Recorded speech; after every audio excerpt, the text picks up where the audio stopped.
మా జాతీయ అధ్యక్షులు మల్లికార్జున ఖర్గే గారు, మా leader of opposition Rahul Gandhi గారు, మిగతా పెద్దలందరూ ఇచ్చిన పిలుపు మేరకు జై బాపు, జై భీమ్, జై సంవిధాన్ ఈ కార్యక్రమాన్ని మహబూబ్ నగర్ పట్టణంలో వార్డ్ నెంబర్ 11, 25 ఈ వార్డుల్లో ప్రతి ఇంటికి కూడా వెళ్ళి మేము మా నాయకులము, మా కార్యకర్తలము ఈరోజు భారతీయ జనతా పార్టీ ఆధ్వర్యంలో రాజ్యాంగాన్ని మార్చే కుట్ర చేస్తున్న విషయాన్ని ప్రజలందరికీ కూడా వివరించి చెప్పే కార్యక్రమాన్ని మేము మా కార్యకర్తలు కలిసి చేశాం. దేశవ్యాప్తంగా ఈ కార్యక్రమం జరుగుతూ ఉంది.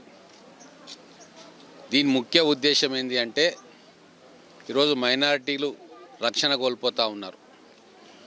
అలాగే అనేక సందర్భాల్లో రాజ్యాంగ నిబంధనలను ఉల్లంఘించి కేంద్ర ప్రభుత్వం ఎన్నో కార్యక్రమాలను ముందుకు తీసుకురావాలన్న ఆలోచన చేస్తూ ఉంది. వాటన్నిటికీ ప్రజల్లో చైతన్యపరచాలని, రాజ్యాంగాన్ని కాపాడుకోవాల్సిన బాధ్యత భారతదేశంలో పుట్టిన ప్రతి ఒక్కరిది. ఈ బాధ్యత మా రాజకీయ పార్టీలదే కాదు, ప్రజలందరిది కూడా అని చెప్పడానికి ఈ క్యాంపెయిన్ మేము మొదలుపెట్టినాం. మహబూబ్నగర్ పట్టణంలో ఈరోజు మొదలైంది. అలాగే మా నియోజకవర్గంలో మహబూబ్నగర్ మండలం కావచ్చు, హన్వాడ మండలం కావచ్చు, ఈ కార్యక్రమం ఈరోజు మొదలు కాబోతూ ఉంది. ప్రతి ఇంటికి, ప్రతి వీధికి, ప్రతి గ్రామానికి, ప్రతి వార్డుకి కూడా ఈ కార్యక్రమం చేరవేసే బాధ్యతను మా కాంగ్రెస్ పార్టీ కార్యకర్తలు మేమందరం కలిసి తీసుకుంటా ఉన్నాం. ఇప్పుడు రాజ్యాంగాన్ని అంబేద్కర్ గారు రాజ్యాంగం రాసినప్పుడు వెసులుబాటు కల్పించింది.